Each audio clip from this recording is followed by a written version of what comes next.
everybody, Kendra here. So I wanted to talk about something that I just got through doing called body sculpting with a practitioner here in Odessa, Midland. I'll link below. I'll link a link to my resources, which has the individuals' names on it. So the reason why body sculpting is important is because it helps you with relieving yourself of tight fascia. I may be butchering this, but I'm trying to make it very simple to understand. Fascia is the thing that holds everything together underneath your skin. So think of it like an orange. And you know how whenever you peel the orange and you see the orange and you're holding the orange in your hand, none of the juices are really leaking out. But whenever you poke it, that skin, that very thin skin on the outside, that little membrane will pop and then the juices and the pulp and stuff will come out. Well, that's like your fascia. And it's all throughout your entire body, all the way throughout it. And whenever we do things to the body, that fascia can get tight, and whenever we don't do things, our fascia can get tight and bound up. And some ways that really tight fascia can affect us poorly is by limiting our range of motion, meaning like I can move my arm all the way around, right? Well, limited range of motion means you can't do that. So it's limited range whenever you're trying to move, right? Whenever you're moving around.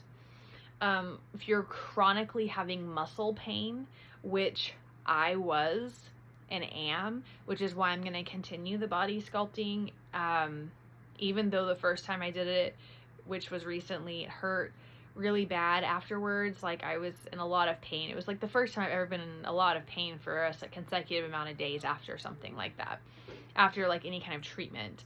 But the more you do something, the less it hurts. Just like I say, like people might be sore after a massage, but that's just because they're so tight. The more you get a massage, obviously I'm not talking about people that have nerve issues or damage or anything like that. But anyway, the more you get a massage, the less it will hurt. The more you do body sculpting, the less it will hurt. And so anyway, I'm calling it body sculpting. But it helps your fascia. And it's not surgical, it's not anything like that, it's topical. So anyway, other ways that you can tell that you have really tight fascia and bound fascia is that you'll have poor posture. You'll be really, really stiff in the morning. You could have shallow breathing. You wouldn't recover very well after you're injured. You might be having plantar fasciitis. You might have chronic pain. And you might have chronic pain in your pelvis, and you would be just really slow at healing, especially post-op, right, surgically. So ways that you can help do that, I have written down here so I do not forget. You can help yourself by doing some of the stuff that I've mentioned, right? Stretching, using a foam roller, mentioned in my other videos, not this video, but using a massage gun, getting massages, which I did mention in this video. You can go do cold therapy, do saunas, that kind of thing. And then you can also get professional help, which is what I did, because I do all of that stuff except for the cold therapy. So what causes unhealthy fascia as well can be dehydration. So I just did a video on drinking water, staying hydrated, having a sedentary lifestyle so you're not moving, and having poor posture. So really bound fascia can cause poor posture, but also having poor posture can cause bound fascia.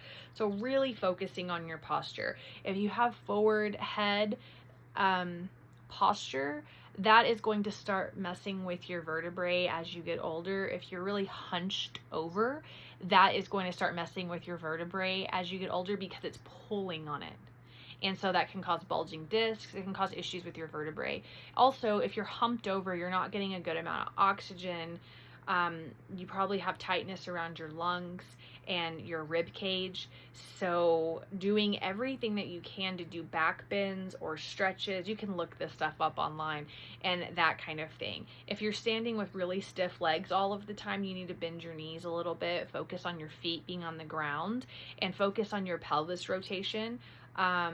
Not all the way back, but also not all the way forward. So really focusing on your posture and being aware of that. And doing yoga is a really great way to focus on your posture. Also just standing there, focusing on your posture as well. Look up videos, they'll have stuff online.